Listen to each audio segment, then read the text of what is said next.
이제 43절부터 봉독해 드리겠습니다. 43절. 이틀이 지나며 예수께서 거기를 떠나 갈릴리로 가시며 친히 증언하시기를 선지자가 고향에서는 높임을 받지 못한다 하시고 갈릴리 이름의 갈릴리인들이 그를 영접하니 이는 자기들도 명절에 갔다가 예수께서 명절 중 예루살렘에서 하신 모든 일을 보았음이더라. 예수께서 다시 갈릴리 가나에 이르시니 전에 물로 포도주를 만드신 곳이라. 왕의 신하가 있어 그의 아들이 가버나움에서 병들었더니 그가 예수께서 유대로부터 갈릴리로 오셨다는 것을 듣고 가서 청하되 내려오셔서 내 아들의 병을 고쳐주소서 하니 그가 거의 죽게 되었음이라. 예수께서 이르시되 너희는 표적과 기사를 보지 못하면 도무지 믿지 아니하리라. 신하가 이르되 주여 내 아이가 죽기 전에 내려오소서. 예수께서 이르시되 가라 네 아들이 살아있다 하시니 그 사람이 예수께서 하신 말씀을 믿고 가더니 내려가는 길에서 그 종들이 오다가 만나서 아이가 살아있다 하거늘 그 낫기를 시작한 때를 물은즉 어제 7시에 열기가 떨어졌나이다 하는지라. 그의 아버지가 예수께서 네 아들이 살아있다 말씀하신 그때인 줄 알고 자기와 온 집안이 다 믿으니라. 이것은 예수께서 유대에서 갈릴리로 오신 후에 행하신 두 번째 표적이니라. 아멘. 54절까지 함께 읽었습니다.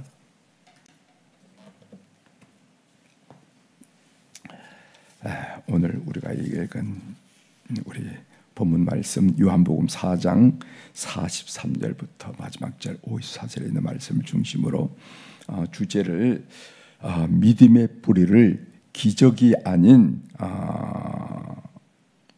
하나님의 말씀에 내리라 하는 말씀을 좀 드리려고 합니다. 믿음의 뿌리를 기적이 아닌 하나님의 말씀에 그 뿌리를 내리라. 하나님의 말씀에 뿌리를 내린다는 것이 너무너무 중요합니다. 너무너무 중요해요. 여러분들이 잘 아는 로마서 8장 28절에 이런 말씀이 있죠. 우리가 알거니와 하나님을 사랑하는 자 곧 그의 뜻대로 부르심을 입은 자들에게는 모든 것이 합력하여 선을 이루느니라. 우리는 모든 것이 합력해서 우리 삶에 내 삶에 좋은 것이 될 줄 믿습니다. 그렇죠? 꼭 믿으셔야 됩니다. 따라서 우리가 겪고 있는 모든 것을 우리는 부정적으로 보지 않습니다. 오히려 이 모든 것에 내가 모르는 내가 이해할 수 없는 어떤 의미가 있다고 긍정적으로 믿고 적극적으로 받아들인다는 거예요. 큰일 당해서 어떻게 해요? 아이고 걱정 없어요. 하나님 저에게 모든 것이 합력하여 선을 이루니까 여기는 내가 모르는 내가 이해할 수 없는 선이 있을 것입니다 하고 고백하는 것이 바로 성도들의 삶이라는 것입니다. 이것을 조지 시나자 판넨베르그라 하는 사람인데 이 사람은 뭐라고 말하냐면 예기적 삶이라 이렇게 얘기했어요. 프로레틱 리빙 이렇게 해서 조금 어려운 단어인데 프로레틱 리빙 이런 거예요. 예기적 삶이라 쌉니다. 이 말이 무슨 말인가 하면은 미래 좋은 결과를 얻을 것이기 때문에 현재를 긍정적인 에너지로 대면하고 살아간다 이런다는 거예요. 어떤 일을 만났던 날에 미래 좋은 결과를 얻을 수 없기 때문에 현재를 긍정적인 에너지로 대면한다는 거예요. 놀라거나 뒤로 물러서거나 주저하거나 어두운 그림자가 있는 게 아니라 걱정, 근심, 걱정으로 사로잡힌 게 아니라 미래에 좋은 결과를 얻게 될 것이기 때문에 현재를 긍정적인 에너지로 맞이하고 대면한다는 것입니다. 이것을 플로레틱 리빙, 그래서 예기적 삶이라 이렇게 표현했어요. 이것이 하나님의 자녀들의 삶의 자세임을 꼭 믿으시길 바랍니다. 이것이 하나님 백성들의 믿음이라는 거예요. 아셨죠? 네, 우리 이것이 바로 신앙인들의 자세다 하는 것. 오늘 본문 내용을 좀 살펴보도록 하겠습니다. 본문은 예수님이 행하신 두 번째 표적이죠. 54절에 보면은 이것은 예수께서 유대에서 갈릴리로 오신 후에 행하신 두 번째 표적이니라. 여러분 요한복음에는 7가지 표적이 있다고 얘기했죠. 예수님께서 3년 동안의 공생애 중에 얼마나 많은 기적과 이적이 있었겠습니까? 그러나 요한복음은 그 중에서 7가지만 그 기적을 선택해서 이것은 표적이다, 사인이다 이렇게 얘기했다는 것을 여러분들에게 계속 강조하고 있습니다.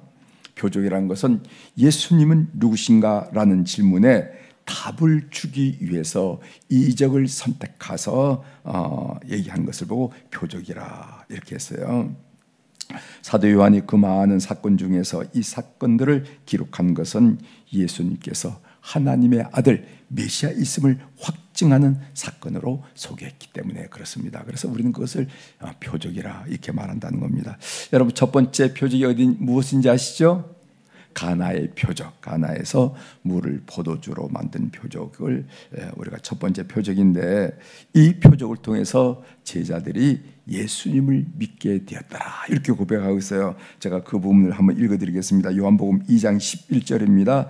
예수께서 이 첫 표적을 갈릴리 가나에서 행하여 그의 영광을 나타내심에 제자들이 그를 믿으니라 이렇게 얘기했어요. 그러니까 그 표적을 통해서 제자들이 그동안에 그냥 보통 랍비가 자기들을 지도한 사람인 줄 알았는데 이 표적을 통해서 이분이 메시아 하나님의 아들 이렇게 믿음이 다가다라는 거예요.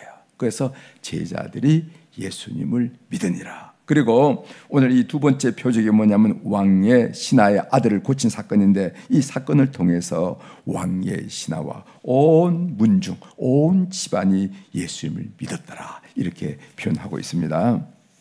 그러나 표적을 본다고 모두가 올바른 믿음을 갖게 되는 것은 아닙니다. 그래서 우리가 우리의 믿음이 표적의 뿌리를 내리면 안 돼요. 현대 교인들이 자꾸만 표적을 많이 따라갑니다. 어느 기도하는 분은 어떻더래, 어느 기도는 어떻더래, 안진뱅이가 일어나는 걸 봤어, 쓰러지는 걸 봤어, 이렇게 해가지고 그런 현상을 통해서 막 몰려다닌 교우들이 있는데, 우리 교우들의 신앙의 뿌리는 어디에 둬야 된다고요? 말씀에 둬야 돼요. 꼭 기억하십시오. 여러분 요즘 우리가 사도신경으로 우리 주일 설교를 하는데, 죄가 사함을 믿는 것도 말씀을 믿은 결과예요. 그렇죠? 몸이 다시 사는 것도 우리가 살아봤습니까? 다시 살아봤습니까? 여기 다시 살아본 분 한 분도 안 계세요. 우리가 말씀을 믿기 때문에 이것을 선포하고 아멘하는 겁니다. 영원히 사는 것을 믿사옵나이다. 오늘 또 고백인데, 우리가 영원히 사는 것을 어떻게 경험합니까? 그래도 말씀의 근거에서 우리가 고백하는 겁니다. 우리가 믿음을 갖는 거예요. 그래서 모든 것이 오늘 걸어가세 믿음 위에 서서 그 믿음의 근거가 말씀에서 있다는 것을 우리가 찬양을 했지 않습니까? 그러니까 꼭 기적이나 이적이나 이런 데 우리가 눈이 휘둘려서는 안 돼요. 우리 마음이 휘둘려 꼭 말씀에 된다. 제가 전도사 시절 강화 창우리에서 목회를 할 때 하도 전도하기 힘들어서 이 농촌분들이 참 전도하기 어렵습니다. 그래서 제가 하루는 어떤 기도를 드렸냐면은 이런 기도를, 오늘 말씀을 주면서 그 생각이 퍼뜩 나더라고요. 무슨 하나님 저에게 신유의 은사를 허락해 주세요. 그러면은 사람들이 교회로 몰려올 게 아닙니까? 농촌 사람도 몸이 아플 테니까, 아이고 창우리 교회 김진홍 전사가 손을 얹고 한번 기도하면 병이 낫더라 하면 몰려올 게 아닙니까? 하면서 교회 마당을 거닐다가 하늘을 쳐다보면서 그런 기도를 한 적이 있어요. 그러나 그런 표적을 본다고 다 올바른 믿음을 갖게 되는 것은 아십니다. 여러분, 예수님이 오병이어로 5,000명을 먹이신 사건이 요한복음 6장이 나오는데, 그 요한복음 6장 36절에 무슨 말씀을 하냐면요, 그러나 내가 너희에게 이르기를 너희는 나를 보고도 믿지 아니하는도다 하였느니라. 오늘 예수님이 이 말씀하신 중심이 뭐냐면, 예수님은 표적에 집중하는 사람들의 성향을 경계하셨다는 거예요. 그거 안 된다는 거예요. 표적은 우리 신앙의 시작점은 될 수 있을지 모르지만은 우리 신앙의 목적이 되어서는 안 된다는 겁니다. 참된 믿음은 그분의 말씀을 신뢰하는 것, 말씀에 뿌리를 두는 것이다 하는 것을 예수님께서 오병이어로 5,000명을 먹인 사건 뒤에 얼마나 엄청납니까? 여기 떡 5개, 물고기 2마리인데 5,000명을 먹였으니까요. 다 기절하고 와 하고 그럴 거 아니겠어요? 그게 믿음을 주는 건 아니라는 겁니다. 그렇게 경계를 한 부분을 제가 조금 전에 여러분들에게 읽어드렸는데, 믿음의 뿌리는 하나님의 말씀에 둬야 된다. 그래서 우리가 말씀을 읽고 말씀을 묵상하고 말씀대로 사는 것이 얼마나 중요한 것인지 요한계시록은 그의 예언의 마지막 부분에 그렇게 말씀하는 것을 우리가 알게 됩니다. 표적보다는 하나님의 말씀을 믿는 믿음의 생명력이 있다. 믿음의 본질은 하나님의 말씀을 신뢰하는 것이다 라는 진리를 가르쳐준 사건이 이어지는 죽어가는 아들을 고친 왕의 신화 이야기가, 이 기적 이야기가 우리에게 준 핵심이 그거라는 겁니다. 예수님이 가나에 이르렀을 때 병에 걸려 죽어가는 아들을 둔 왕의 신하가 찾아옵니다. 이때 왕의 신하가 누구겠는가? 사람들은 갈릴리의 분봉왕이었던 헤롯의 신하가 아니었겠는가? 헤롯이 말입니다. 더 그레이트 헤롯. 그래서 그 헤롯 대왕이라고 성경에 표현되는 게 있어요. 헤롯 대왕이 죽자마자 그 당시는 모두가 로마의 지배를 받았습니다. 그런데 그 지역 전체를 장악한 소위 그 위임된 왕으로 다스렸던 사람이 헤롯 대왕이에요. 근데 헤롯 대왕이 죽자마자 그 헤롯이 다스리던 그 지역을 세 가지로 이렇게 나눴습니다. 세 군데로. 그래서 그것을 분봉왕 이렇게 나누죠. 이렇게 분봉왕인데, 그때 헤롯의 분봉왕의 신하가 아니었겠는가 이렇게 봅니다. 47절 보겠어요. 47절. 그가 예수께서 유대로부터 갈릴리로 오셨다는 것을 듣고 가서 청하되 내려오셔서 내 아들의 병을 고쳐주소서 하니 그가 거의 죽게 되었더라. 예수님은 그 신하에게 이렇게 말씀하셨죠. 50절입니다. 예수께서 이르시되 가라, 네 아들이 살아있다 하시니 그 사람이 예수께서 하신 말씀을, 무엇을? 말씀을 믿고 가더라. 다른 걸 준 거 아니에요. 말씀, 네 아들이 살아있다, 이 말씀을 믿고 가더라고 했어요. 여기서 말씀을 믿는 믿음의 진수가 드러납니다. 왕의 신하는 자기의 생각을 내려놓고 그럴까 안 그럴까, 에이구 그럴 일이, 이렇게 생각하지 않고 예수님의 말씀에 그 마음을 담고 그 마음을 신뢰했다는 겁니다. 아무것도 바뀐 거 없어요. 그렇죠? 아무것도 바뀐 건 없었지만은 예수님의 말씀만 믿고 집으로 발걸음을 옮기는 것을 보게 된다는 것이죠. 그가 예수님 말씀을 믿었다고 기록된 이상 그의 돌아온 발걸음은요, 불안, 초조, 두려움, 우리 아들이 죽었을까 안 들었을까, 어떻게 됐을까, 열이 얼마나 올라갔을까, 이런 것은 다 버리고 평안과 확신으로 그의 걸음을 걸었으라고 우리가 확신한다는 겁니다. 왕의 신하가 집으로 돌아가는 도중에 종들을 만났어요. 그리고 아이가 살아있다는 기쁜 소식을 듣게 됩니다. 53절이죠. 53절. 그의 아버지가 예수께서 네 아들이 살아있다 하신 말씀하신 그때인 줄 알고 자기와 그 온 집안이 다 믿으니라. 그래서 표적이 나타나는 곳에는 믿음의 사람이 있다는 것입니다. 보십시오. 하나님의 말씀을 믿는 믿음은 눈에 보이는 믿음의 결과를 선물로 받더라 하는 것을 여러분 마음속에 기억하십시오. 이 사건은 표적보다 하나님의 말씀을 믿는 믿음에 생명력이 있음을 밝혀주는 것입니다. 예수님의 말씀은 삶의 전 영역에서 능력이 있게 역사한다. 그래서 오늘 우리가 부딪히는 삶의 현장에 있는 내용도 말씀을 통해서 여러분들이 음성을 듣고 그 말씀 의지해야 될 뿐만 아니라 우리 앞으로의 미래에도 성경이 말씀한 대로 의지하고 신뢰하면서 여러분들이 웃으면서 내일을 기대해야 된다 하는 것입니다. 나가는 말로 한 말씀만 드리겠습니다. 사랑하는 교회 여러분, 우리가 병고침을 경험하지는 않았지만은, 기적을 보지는 않았지만은 하나님께서 말씀하셨기에 그 말씀을 믿는 믿음으로 승리하는 교우들이 되길 바랍니다. 당시의 사람들은 예수님이 일으킨 표적을 보고 예수님을 믿을 수 있었지만은 우리들은 예수님의 표적을 기록한 요한복음서의 말씀을 읽고 예수님이 그런 분인구나 하고 예수님께 신뢰를 드리는 거예요. 그 말씀이 요한복음 20장 31절에 있는데, 여기서 왜 내가 이 복음서를 기록하느냐 그 이유를 들었어요.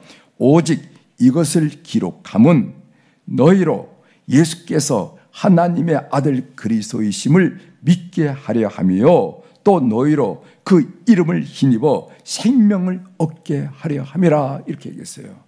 왜 요한 기자가, 사도 요한이 복음서를 기록했냐면은 내가 만난 예수님을 이렇게 기록해 놓을 테니까 너희들도 이 기록물을 믿고 이 말씀을 믿고 받아들여서 생명 얻으라 하는 목적으로 요한복음 기자가 요한복음을 썼다, 이렇게 얘기하는 겁니다. 믿음의 뿌리를 기적이나 표적이 아는 하나님의 말씀을 두는 교우들이 되기를 바랍니다. 표적은 우리를 믿음으로 이끄는 시작, 통로가 될지 모르지만은 신앙의 본질은 하나님 말씀과 예수님을 향한 온전한 신뢰라 하는 것을 여러분이 꼭 믿으시고, 그 말씀이 우리 가까이 있잖아요. 이 말씀, 우리가 믿어야 할 말씀, 우리의 미래의 확정이 되는 말씀, 우리가 우리 마음을 놓을 말씀이 우리 가까이 있잖아요. 그런데 이 말씀을 늘 여러분들이 이 새벽에 듣듯이 꼭 듣고 이 말씀에 여러분 마음을 두시고 신뢰하면서 승리해 나가는 여러분이 되시기를 주의 이름으로 부탁을 드립니다. 기도하시겠습니다.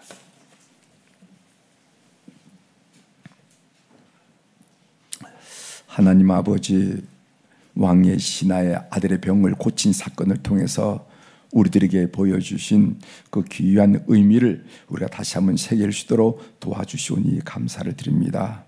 믿음의 본질은 기적, 이적에 있는 것이 아니라 하나님 말씀, 그 말씀이 영원한 말씀을 잎은 시들고 꽃은 떨어지되 하나님의 말씀은 영영이 서리라 하는 이 말씀을 의지하고 오늘도 그리고 내일도 우리의 장래도 죽음 이전도 죽음 이후도 우리가 이 말씀을 신뢰하고 살아가야 한다 하는 것을 다시 한번 깨닫게 하시오니 감사드립니다. 우리가 어떤 일을 당했더라도 하나님이 말씀하셨잖아요. 하나님이 그렇게 기록하셨잖아요. 하나님이 그렇게 행하셨잖아요. 약속하셨잖아요. 이 말씀 한마디에 생명을 걸고 오히려 긍정적인 에너지로 그 사건과 그 일들을 맞이하는 하나님의 백성, 믿음의 사람들이 다 될 수 있도록 은혜를 베풀어 주옵소서. 오늘 우리 사랑교들이 주님 앞에 귀한 1,000번째 헌금을 올려드리게 하시오니 감사합니다. 1,000번째 헌금을 준비하고 거기에 이름을 쓰고 사연을 듣고 이 새벽마다 주님 앞에 올려지는 그 걸음, 그 마음 하나님이 아신 줄 믿습니다. 주님, 이 헌금을 주께서 연락하여 주시고 우리 하나님이 어떤 하나님이신지 늘 체험할 수 있는 은혜를 베풀어 주옵소서. 그래서 이 오목한 세상살에 고아로 사는 것이 아니라 일마다 때마다 사건마다 하나님 부르고 우리 주님 손잡고 승리하는 교우들이 다 될 수 있도록 역사하여 주시옵소서.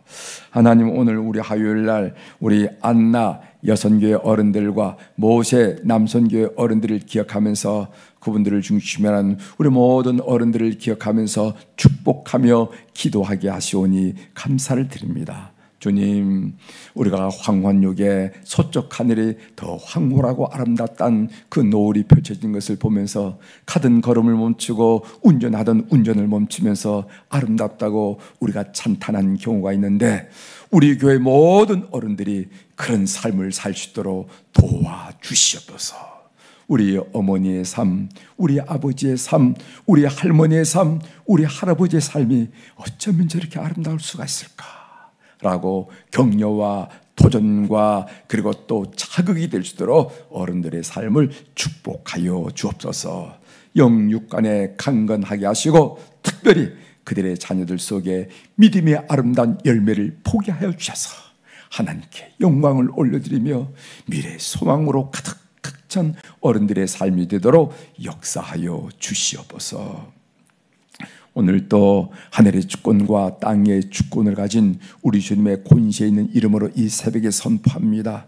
내 영혼이 잘된 같이 범사가 잘되고 강건한 축복을 우리 모든 교우들이 주님 허락한 귀한 생명 이 시간 24시간 사는 동안에 확인하고 체험하고 찬양하는 그런 멋진 삶이 오늘 또 전개될 수 있도록 우리의 걸음을 축복하여 주시옵소서. 넉넉히 그렇게 하실 우리 주님을 찬양하며 예수님의 이름으로 기도 올리옵나이다. 아멘.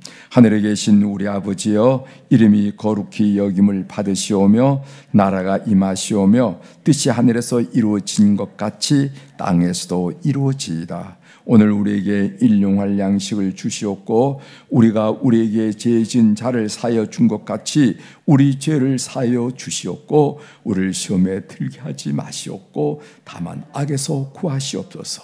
나라와 권세와 영광이 아버지께 영원히 있사옵나이다. 아멘.